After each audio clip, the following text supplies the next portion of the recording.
Hey everybody, welcome to this week's version of BASSTalk with Freekbass. This is Freekbass. Hope you're having a great week. Hope everybody had a really nice holiday week last week. And you're ready to pick up that bass and play a little bit. I'm here, just a quick reminder, I'm here every Wednesday night at 9 p.m. Eastern Time at the Facebook page, which is facebook.com/Freekbass, over at now youtube.com, the Freekbass channel. And I think we are also even streaming over at the mighty Twitter, which is Twitter/Freekbass. So if you haven't done so, please follow me and subscribe at all those places. And most likely you probably already have, because that's why you're here right now. So thanks so much for joining me. We cover everything bass here each week, whether it be techniques, covering different new pedals, new basses, bass unboxings, anything but bass guitar related. That's what we're here to talk about and to do. And for tonight, one thing I wanted to cover with us is talking about getting a more and more familiarity with your bass neck and your fingerboard. Nothing is more frustrating when you're playing a show or you're playing in a studio and you just not feeling totally comfortable with where all your notes are at, or where I'm going to go to next in the song. If you're a little bit unsure of yourself, especially if you're just kind of starting, if you're more of a beginner bass player. And you know what? I'll take that back. Even if you've been playing for a long time, there's times of just something's going on in the day, you're spacing out. I'm very good at spacing out. A lot of us bass players are, me especially, that you might be like, oh, I'm just not like hitting those target points where I want to do that. And so what I always do is I try to like create different grooves and then go through different spots in the on my bass neck to feel like, so I can feel comfortable no matter where I'm at. And you kind of saw me at the beginning, and that's what I thought would be kind of a cool little groove for us to do today, is just create a real little simple groove just using octaves, and that's all I'm doing. All right, so that's the initial groove I came up with. I was just kind of sitting around jamming. That's what a lot of times for BASSTalk I do. I like kind of just create a bass line, and I'm like, what is that about that bass line that I can improve on or do different things with? And then maybe that might be something that's worth talking about. And that's what I did with this one. So I had this little groove.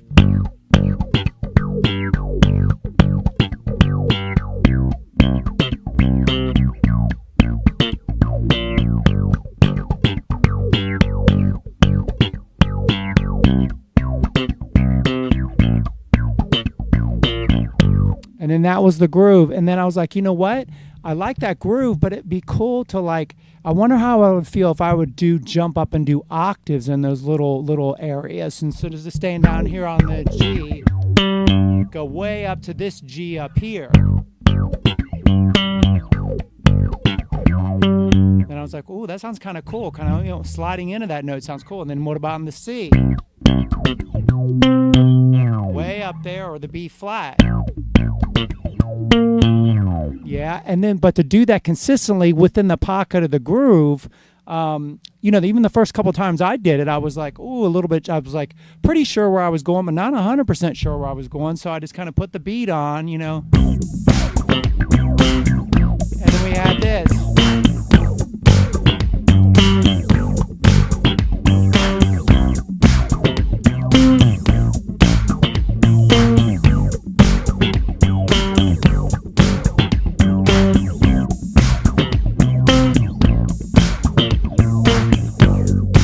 And then, the first couple times I did it, I was a little bit, I even hit a couple little bad notes.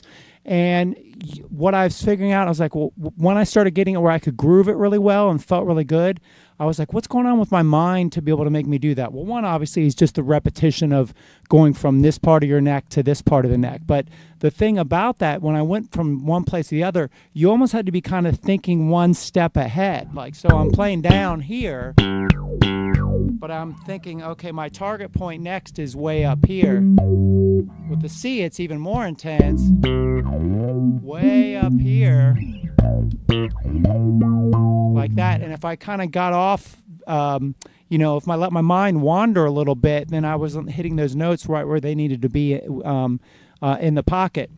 So so what I suggest to you, if you're just a beginner, just what I would do, you don't even worry about this groove necessarily that I'm playing. Just like, just play like, say, a G and G octave, like 3 on the E string, 5 on the D string. That's just octaves, okay?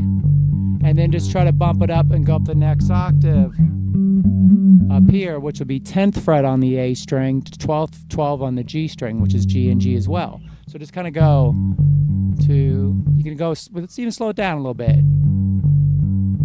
All right? And then just bump up the octave. And just do it with no stop in between. No matter how, if you have to slow it down to even this slow, but you do it without having a stop between, same thing with the C.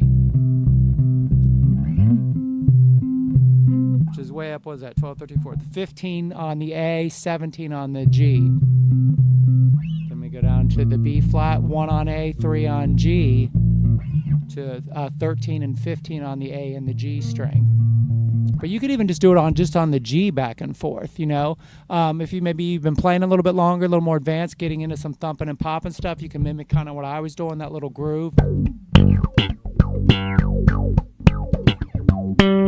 So I was just kind of going, I think I even did it more. Same thing, G, G. So 3, 3, 5.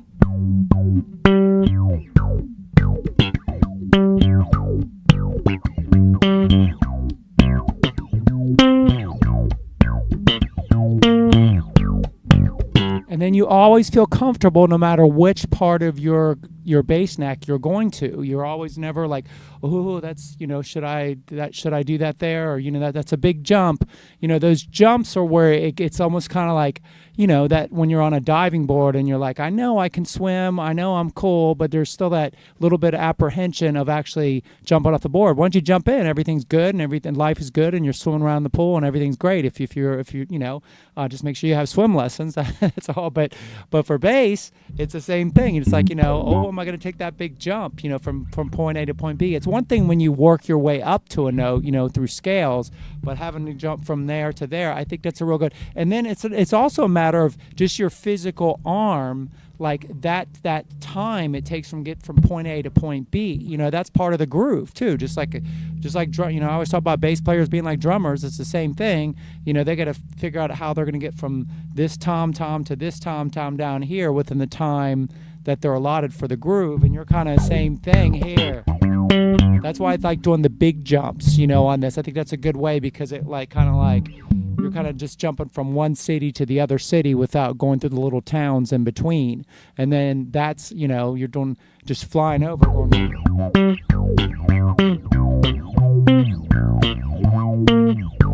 Now I look like I'm doing it effortlessly now, but I tell you, the first few times I did it, when I came up with this groove, I was definitely more shaky on it. So that's the thing. So just, again, whether you're just a beginner, just stay on lower notes, then bump up to the higher notes.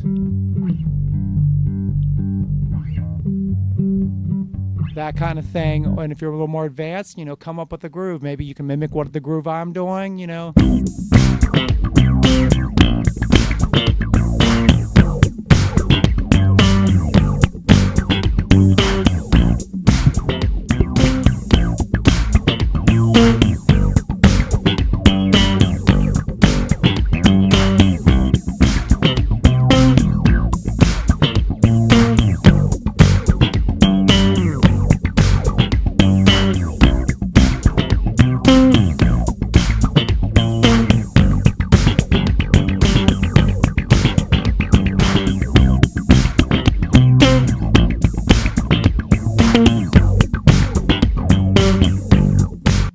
So you don't always have to necessarily, I was obviously getting a little more fancy as we went on, but that's what's cool about it. You might want to stay down here for a while.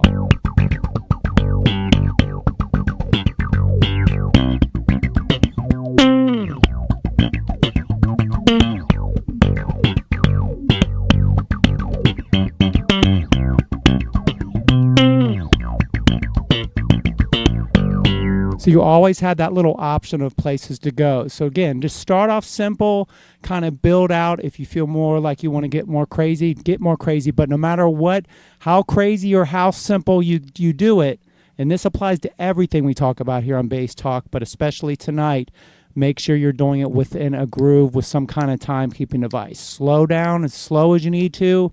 If you want to speed it up, that's great, but just make sure you're still staying in that pocket in time. That's the thing about, it's not just jumping from one point to the other point, it's jumping from one point in time in the groove to the other point. All right, so hopefully that helps. Thank you all so much. I'll answer every one of your, I get so many amazing comments both on Facebook and YouTube, so if I try to like answer them all both at once, I apologize that I don't like interact directly, but I'm going to answer every single one of these when I get off here, and I try to answer every single comment. And if you have any suggestions for anything for future Bass Talk with Freekbass, please let me know.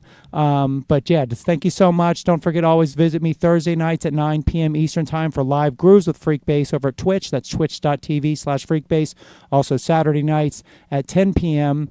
Eastern Time on Twitch. And of course, I'm always Saturday Night Chit Chat, which is 9 p.m. on Facebook. And of course, always back here every Wednesday night, 9 p.m. Eastern Time, live. Bass Talk. Too many Freekbass shows. This is crazy. You better watch out. I'm going to start doing like a home gardening show soon, and then we're going to be in real trouble. So anyway, everybody have an amazing week.